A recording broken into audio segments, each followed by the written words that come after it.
So, good morning. We continue now with our second plenary session and our second guest speaker.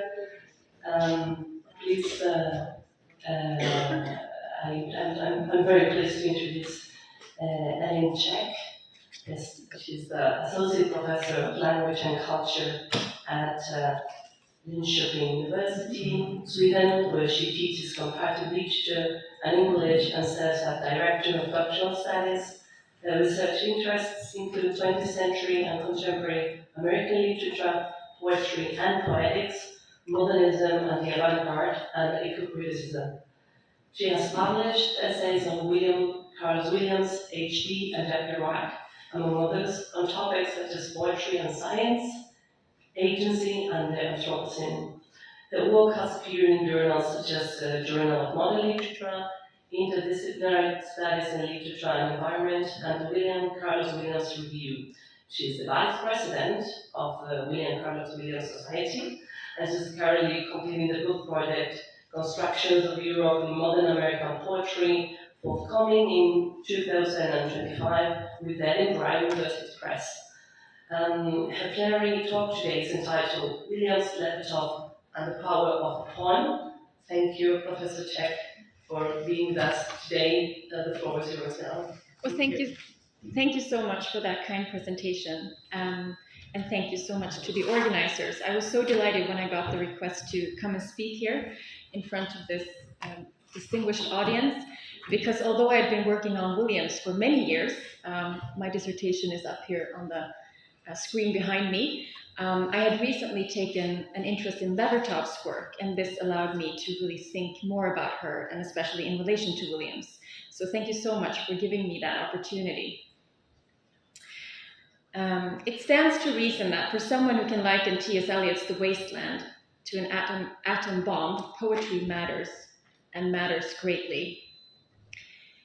A simile rather than a metaphor, Williams's term for Eliot's poem nevertheless suggests that poetry is capable of extraordinary things, whether this be wreaking serious havoc or effecting welcome social change.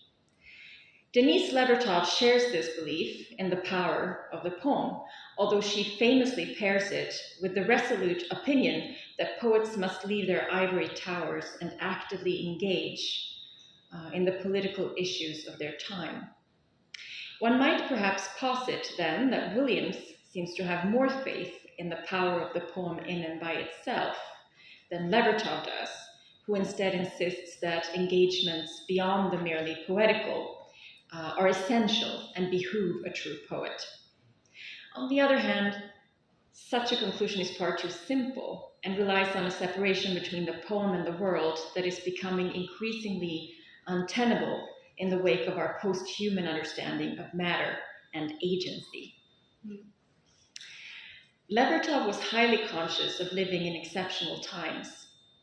In The Poet in the World, responding to the idea that poets should keep their art pure and not become involved, she writes, "And if history is invoked to prove that more poets have stood aside, have watched or ignored the events of their moment in history, than have spent time and energy in bodily participation in those events, I must answer that a sense of history must involve a sense of the present, a vivid awareness of change, a response to crisis, a realization that what was appropriate in this or that situation in the past is inadequate to the demands of the present, that we are living our whole lives in a state of emergency, which is, for reasons I'm sure I don't have to spell out for you by discussing nuclear and chemical weapons or ecological disasters and threats, unparalleled in all history."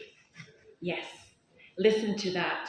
She might just as well have been talking about this moment in time, or the end times, as some are now calling it.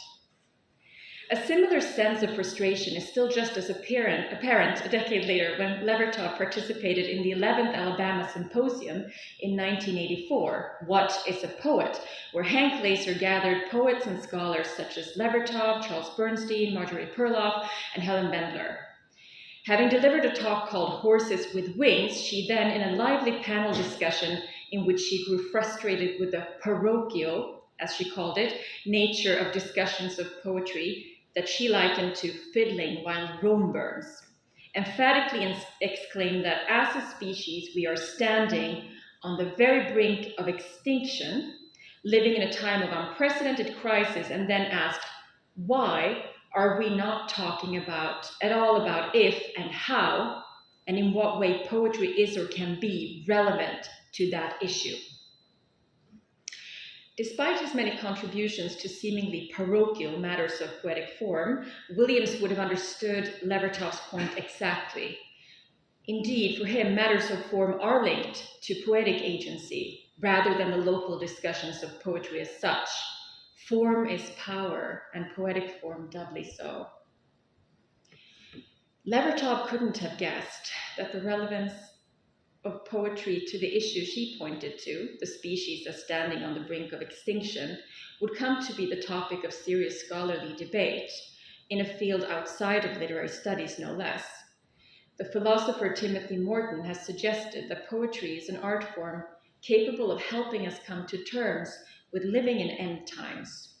In Dark Ecology, for a Logic of Future Coexistence from 2016, he writes, art is thought from the future, thought we cannot explicitly think at present, thought we may not think or speak at all.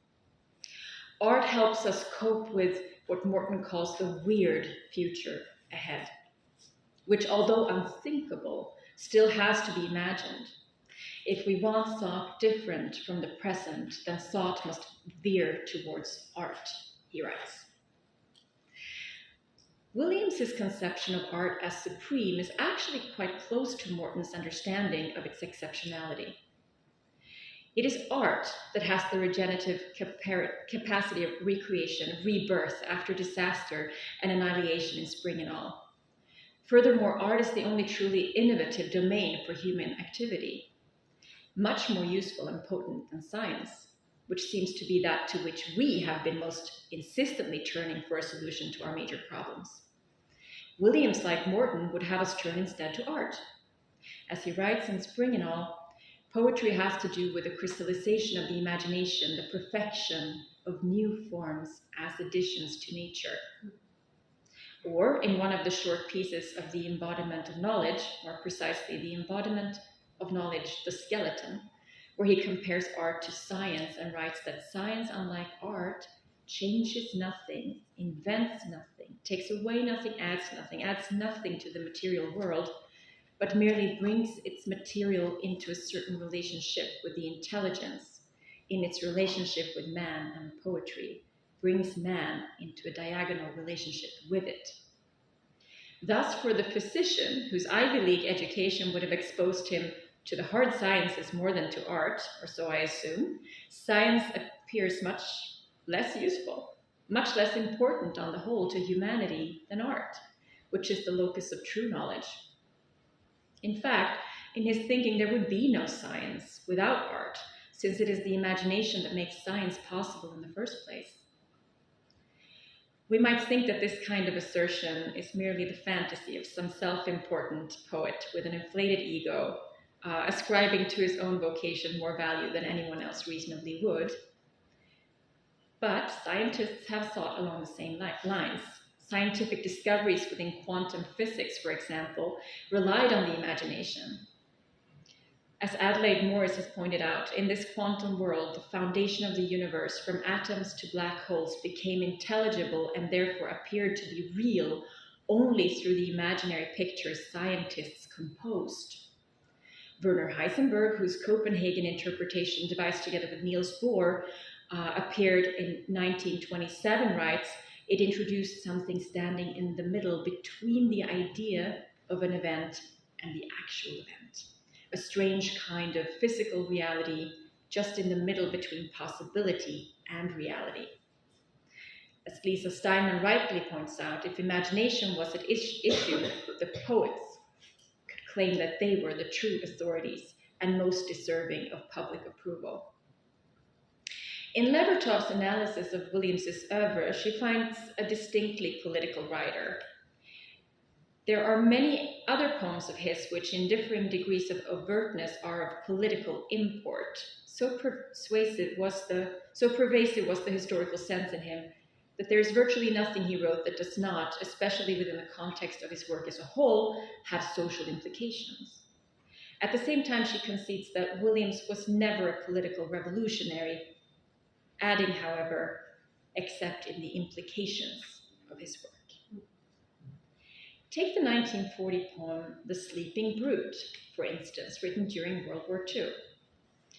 For 3 years at evening, the sparrow has come under the porch roof to sleep. What has this to do with the war in Europe?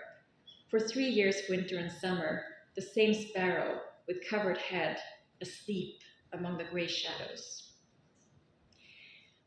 The poet knows that he shouldn't be writing about his own house, about the ordinary, or perhaps here slightly extraordinary, things that happen in his own backyard when there's a war going on in Europe. The sparrow in his backyard can't possibly have anything to do with the war in Europe, and by focusing on that sparrow instead of writing about the war, Williams might seem to be explicitly apolitical. But it's not that simple.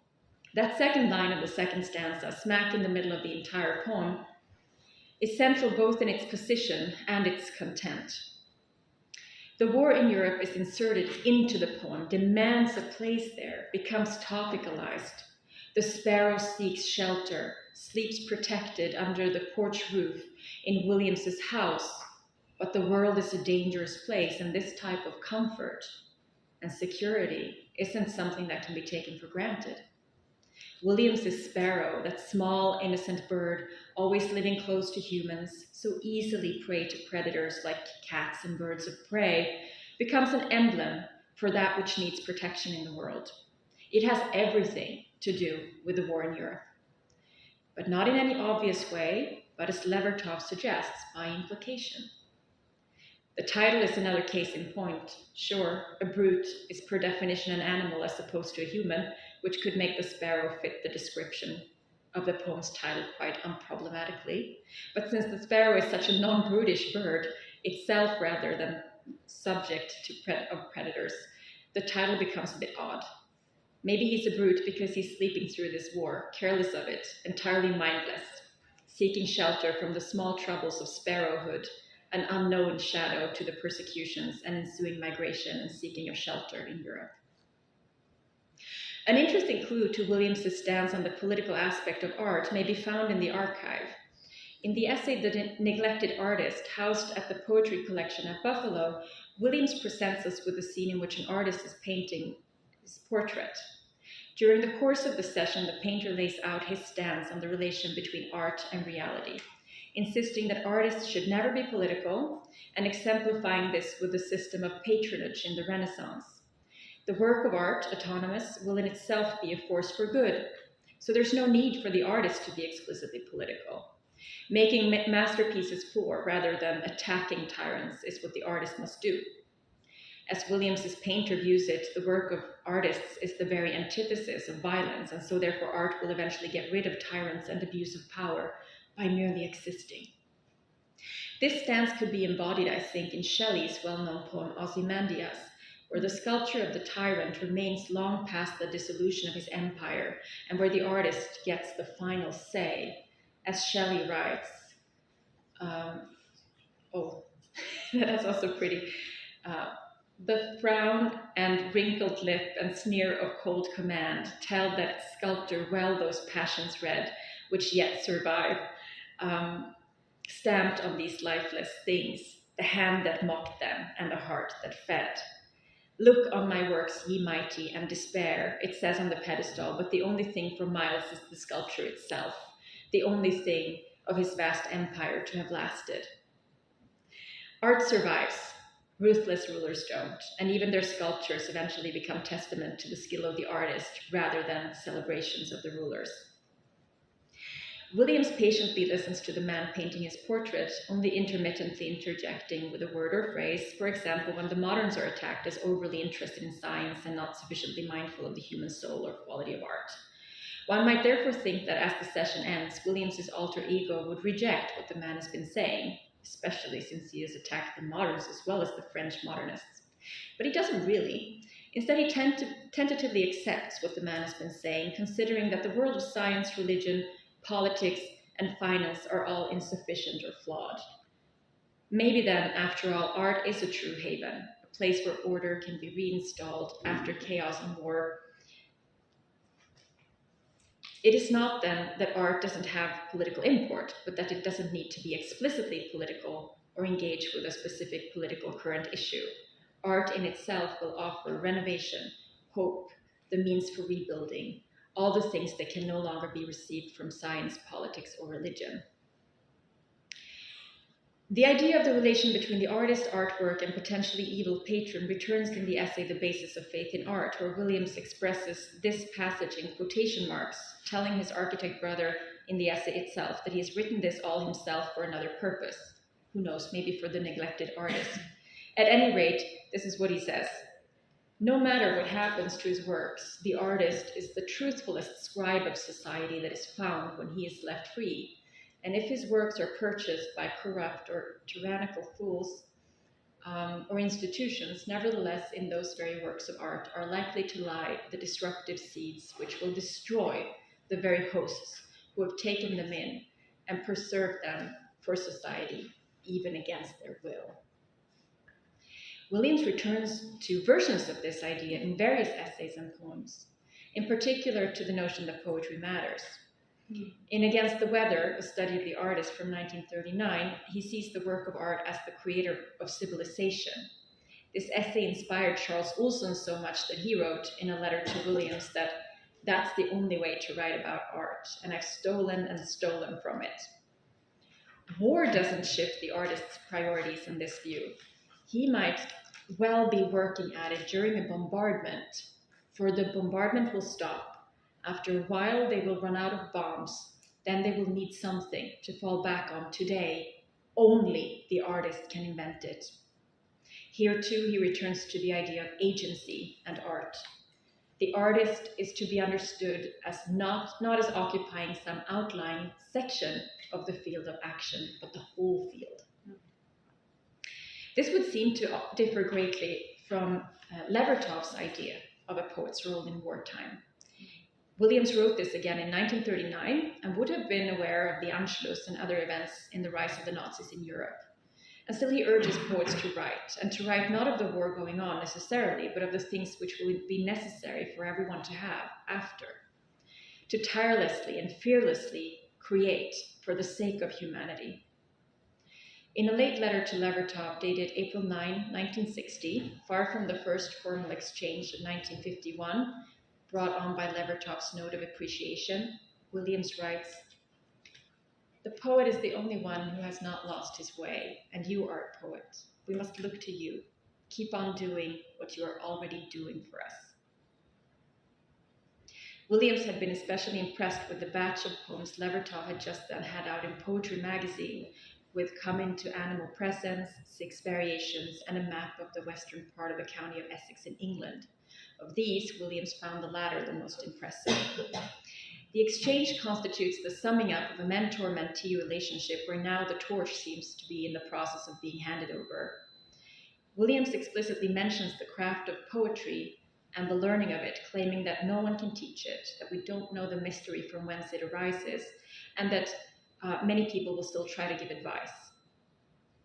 Unlike Levertov, Williams never taught writing, but when we study their letters, it seems clear enough that he is indeed one of those advice-giving people, only deserving of far more respect than he credits such people with. It's all a mystery where it comes from, as you know yourself, he writes. No one can instruct you, but gratuitous advisors will for some reason attempt to. To hell with them when they attempt to lead you into one or another camp, because I see it coming. Williams considers the relationship between art and war at length in the essay Midas, a proposal for a magazine from 1941.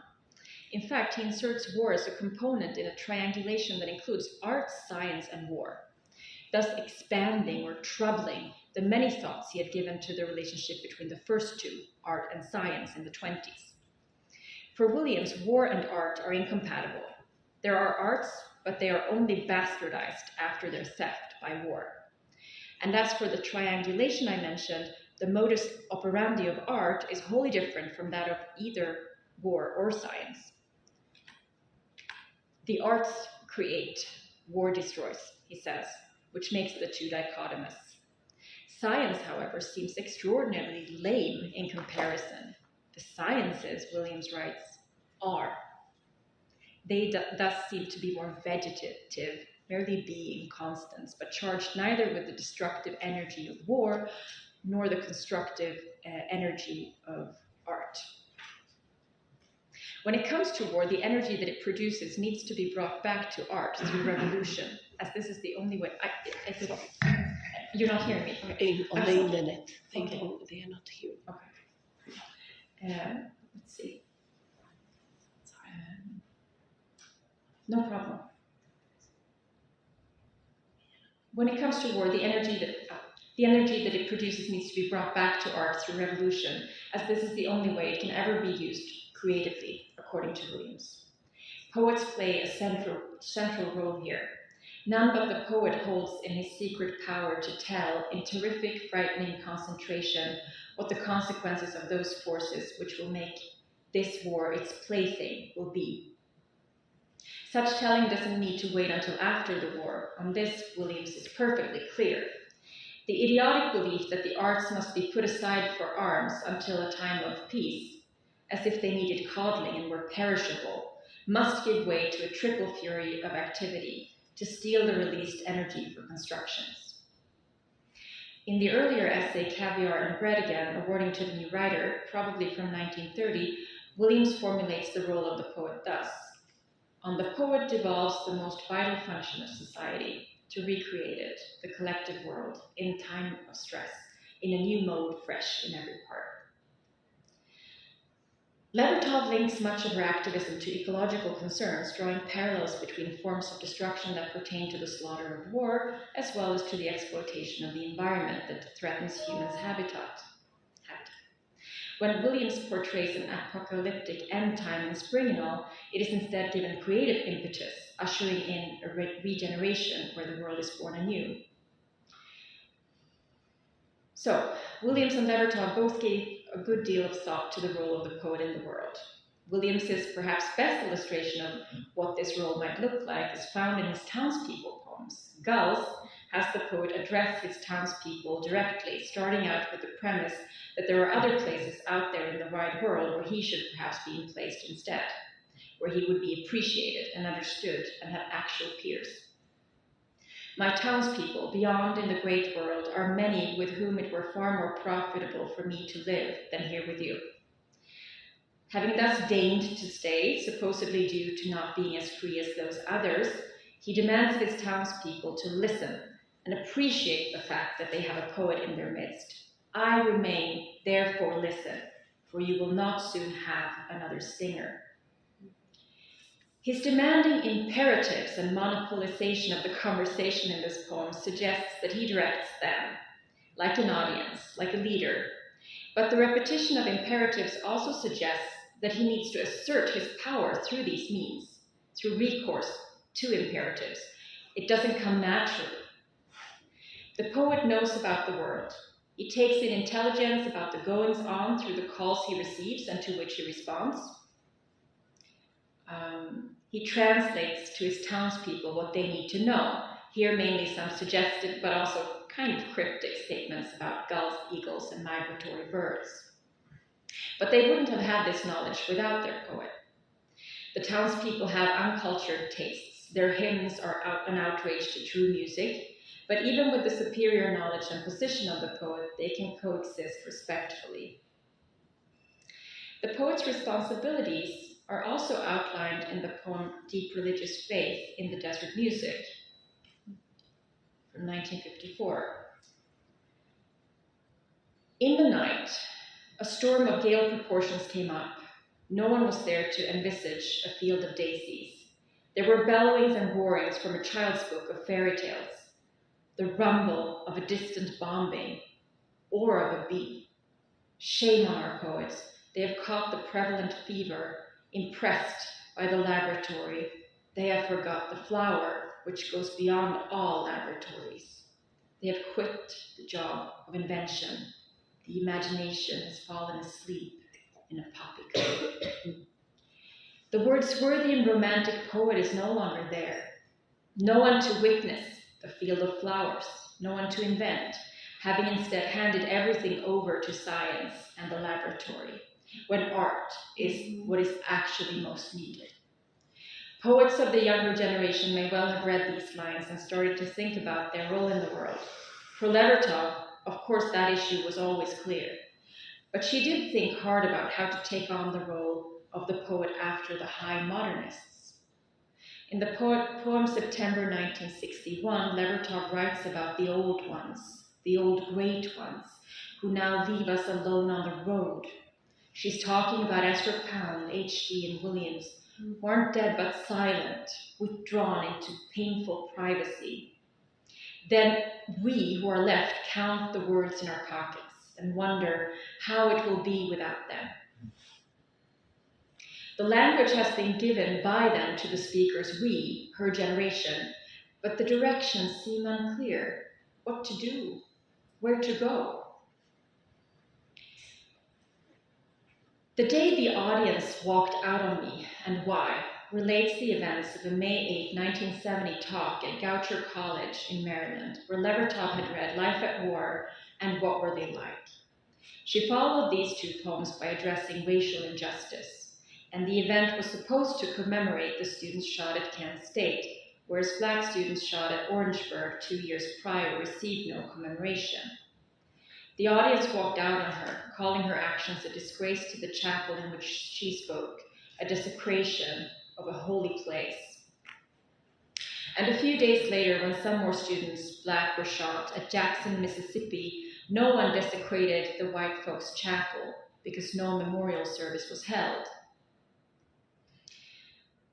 Levertov thought intensely about the role of the poet in the world, but it needs to be said that she also had to tackle the role of the poet in the house. In a television interview with her and her then-husband Mitchell Goodman, she reveals that a good deal of the Guggenheim Fellowship went to machinery, more precisely a washing machine and a dryer, two luxuries that enabled her to get more of her poet's work done. In the interview, and by Goodman, this is framed as a uniquely female problem, for he begins the story by saying that for a woman poet, these things are important, but even here, I see a resonance between the conditions under which Levertov wrote and those of Williams, who might not have had to do very much laundry, but who nevertheless had to divide his time between writing and other business, here at the practice or on house calls, but incidentally made more efficient through machinery. The automobile not only enabled swifter movement, it also allowed for mobile writing. I want to return to what we might venture to call the green Levertov, who foregrounds issues that today seem almost pedestrian in their centrality, staples in the poems of any conscientious poet or poet with a conscience. Environmentalism was certainly a thing in the past too, so it's not extremely surprising to find it in her work, but there's something about how she phrases it and to whom she directs it that makes me pause and prompts me to consider it as more than just a routine anti-nuclear green wave thing. Here's the poem, and yes, there's a Williams connection because it's directed to Floss, for Floss. Brown and silver, the tufted rushes hold sway by the hackensack, and small sunflowers, freckled with soot, clamber out of the fill. In a gray haze of Indian summer, among the paraphernalia of oil refineries, the crude industrial debris left over shacks, rusting under dark wings of skyway. This is not the entire poem, but a part of it. A Williams-esque poem in some ways, short lines enjambment, 3-line stanzas, unrhymed. The flower theme, the dedication to Floss. A by-the-road kind of poem in a way, on the one hand, pointing out the pain and complication of blossoming, but on the other, a kind of poem that we don't really see very often in Williams, even in the green one. Organic materials coexist alongside what is itemized as a collective paraphernalia belonging to big industry, big dollar ventures. The oil industry has polluted the sunflower, whose sunflower oil we might associate with healthy cooking, not so for this sunflower, who's bathed in soot, growing in a field that would make even Williams's springtime roots seem gentle. Nowhere to avert one's eyes to not see the debris in shacks, And the excrement of some sky, Williams's pure products, a poem that Levertov invokes elsewhere, is here merely a skyway, but one that isn't the road to some divine sky, but an angel of uncleared wings, threatening, dark, producing rust. Black suit, gray, brown, and silver, such is this color scheme of this industrial pastoral, this flower gift for Flossie. But the sunflowers do, they do, clamber out the fill. A landfill, we wonder, but even so, here they grow like dandelions, resilient, thriving. While they may be covered in soot, and while their embryons may seem miles and miles away from a romantic Wordsworthian daffodil meadow, here they are, here the offering. Levertov obviously likes floss, so she wouldn't be offering some sooty sunflowers out of spite. No, indeed, she's showing that Williams's own plant-oriented motifs, developed to perfection in his many poems and so often connected with love, actually have political import, actually do engage with politics. She is, it would seem, helping to green Williams posthumously and through association. Again, as she writes in her essay on Williams, Williams was never a political revolutionary, except in the implications of much of his work.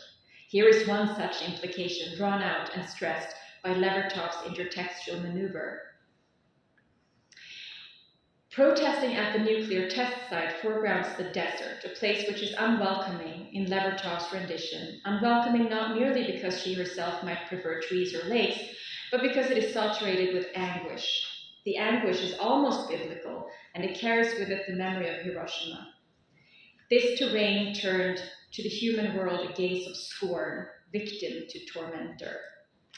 It is earth that is dry and hostile, reminding us that our bombs and human affairs take place in a geological elemental context in which our conditions are constantly at the mercy of forces that we may affect through exploitation and extractivism, but which are ultimately still beyond our control.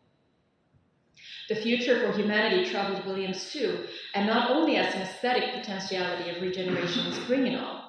In a review of Carl J. Shapir's book, Essay on Riemann, from 1945, published the year after in the Kenyon Review, he remarks that someone who, like himself, has delivered over 2,000 babies, quickly realizes that humanity will not last forever.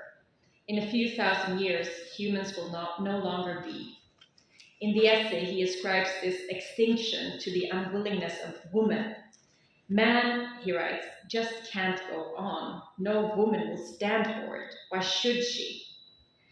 Like in Ozymandias, art surpasses humanity and is more important. Who are we anyhow? Williams asks as he finishes his essay. Just man? The final sentence of the essay settles the issue. Riemann is more. The poem is powerful. It is powerful when it bespeaks evils and deals with terrible events that transpire in the poet's own time. But it is equally powerful when it doesn't, because it is the only means available for thinking a hopeful future and for having anything at all with which to rebuild society after the bombs have stopped falling. A poem about a bird is also a war poem, like Williams's The Sleeping Brute, and no matter who commissions a work of art, it still has the potential to thwart, subvert, and resist abuse of power. To really understand the poem as a field of action is to acknowledge the immense importance of art to human affairs and human knowledge, and to believe that art is capable of providing what we need, both to cope with the idea of living in end times, and, even more importantly, to nevertheless imagine hopeful futures. Thank you. A couple of things about tweaking of some examples that you were giving, or just to think about context of poetry. The sunflower poem. Of course, Sunflower Suits by Allen Ginsberg and In Back of the Real, both poems that Williams knew and Sunflower Suits in the referred to in Patterson, and so there's Levertov is working in a place where somebody else has already worked, kind of, and so it was a little bit peculiar. Yeah, one other thing is in the poem Gulls, this persona that Williams has of talking to his village early on, you kind of talk about that as though it were Williams talking, but that persona is to me, it's one that he abandons, and he may have thought of writing a series of poems that were of this figure speaking to the village, and like other series of the 1920s, say. But it's a complicated relationship between that persona, to me, and the supposed actual Williams and the supposed actual village, Rutherford, and all that kind of stuff. So, just complicating those a little bit. Should I respond to that as a question? Because I do have more to say about it. Yeah, all right. So I didn't have time to elaborate on this here because it was a bit beside the topic that I was exploring. I was more thinking about the power dynamic. But in previous work, I've been thinking about this scene very much in terms of, because my interest in Williams has in the past been with his relationship to Europe. And then I've always felt that this deals with his feeling of being in the periphery, and that, of course, Floss also said, I think, on occasion that he was misunderstood by the people of Rutherford. And then the migratory birds, you could even read them as an kind of a analogy with the surrealists migrating to New York. I mean, you could actually read it as this cantankerous poet frustrated with being in this place when all of his peers were free to heed the calls and go migrate to Europe and then have maybe a different audience. But he feels, and he writes about this in several essays, that he feels also that he has this, it's his duty to stay as well. And Pound, of course, famously acknowledged that maybe you'll get something by staying here that the rest of us will miss, and that this maybe might be a good, opportunity for you to actually be here and dig into this material instead. So I've always read this poem, although I do know it's complicated and it's a series of townspeople poems, but I've always read it as quite close to this poet who is feeling like he might be missing out, but he has decided to stay, and they don't really appreciate him, but eventually they will realize that he is an important poet. But that wasn't really in line with this talk, which was more about the kind of power relationship. But that's the way I've always thought about it. Does that answer your question? There's another question.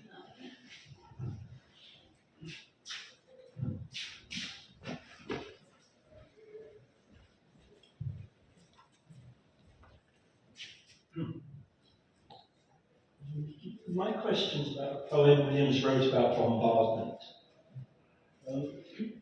It's all very well to say, I wrote it down, the arts create or destroys. Do you discuss an exaltation, the uncollected poem? No. It's about the Blitz, and he didn't collect it, and it's a time when he actually wrote about an actual bombardment. Must have been reading about it in the newspapers. And I think it's rather tasteless. He goes too far. It's one thing to talk about it in the abstract, bombardment and art. Right. But the poem basically argues that the English deserve to be bombed because something will come out of it. It's the argument of destruction brings creation kind of argument.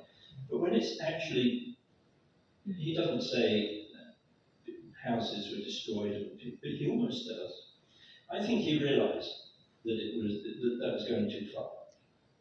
That there's a limit. That, in a sense, makes him more like Levertov, who does actually describe destruction But he didn't go that far. So I just wondered if you discussed. That was very interesting. Thank you so much. Isn't it the case that the idea that something can be born out of war is fine in theory, but in practice it just doesn't, there's only hopelessness, right?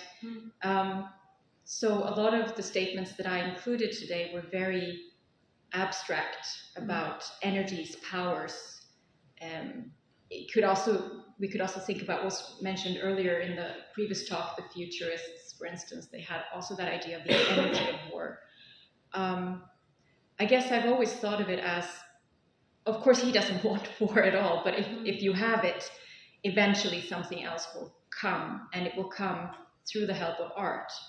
But on the whole, most of the things I've shown here have been kind of like Levertov saying one thing and Williams going in another direction. But that poem obviously bridges the two a bit more. Well, she will actually write about burning babies in Vietnam and feel that it's appropriate in poem to make the point she wants to make. I thought it was interesting that Williams didn't collect that poem. That was very interesting. Maybe he felt that he had gone too far. I mean, he published it, but didn't collect it. 1942. But I mean, the poet's role in wartime, it's easy to theorize on that when you were not in the middle of the war, and then if you are, then the question becomes very tangible and real, and a lot of other things go into it beyond some kind of abstract philosophical thinking. So I suppose that it's the same for me as a scholar talking about something as well, in some kind of safe, privileged position. It's different.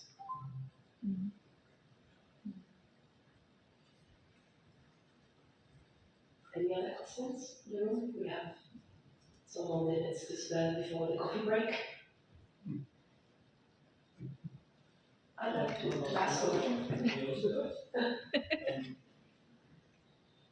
Science and art, and science not being so valuable. What do you make of the role of science in Patterson 4? Mary Curie and Williams and his son going to hear, they're going to the operating, they're going to see an operation, but they're in Patterson 4. There's a lot of stuff about nuclear bombs, but Mary Curie. So is it that what she does in science is very valuable, but it needs to be turned into art by Williams in Patterson in order to see its real value? Well, I suppose that real scientific innovation is per definition imaginative. So maybe there's a conflation between poetry and science in those kinds of historical moments of actual invention. I forgot what I was going to draw a connection to something else. Yes, if you think about, because of course Williams in his 20s is one thing, and then he says some different things, of course. He has a very long career. But I was thinking of just when he went to Europe on his sabbatical, and when he engaged in medical training in Vienna, if you read A Voyage to Pagany, then he's closer to the it when he's in the medical practice with the precision of medicine than he really ever gets when he's wandering around in all these cathedrals and looking at art. So I don't know if we can always take him at face value with these categorical statements. There seems to be something in science that melts into art, or maybe a convergence between them where this particular side where the two are the same almost. That's almost what I would like to suggest. Yeah, sometimes he wanted to argue it was an artificial distinction, didn't he? When people said, you're a doctor and you write poetry, his answer would be, that's not a distinction. Yeah, because a lot of these polemical essays, they end up saying basically that art is science or is the true science. So there seems to be, it's not the same categories that we maybe perhaps imagine when we're sitting here in this faculty of philology, and then there's another faculty of science. For instance, he was, in his autobiography, he said that one of the luckiest coincidences of his college reading tours was one time, I don't remember, I think it was at Rutgers, his talk was scheduled to be delivered in the science department, and he found that to be the happiest coincidence ever, because that gave him half the point he was trying to make was already made there. So yes, you're right. This is much more complicated than this talk could begin to describe. So I think, sorry, my voice is very low today. I think we're gonna now go to a quick break. And I'd like you to join me in an innovation for our guest speaker, Elin Käck. Thank you, Professor, again. Thank you.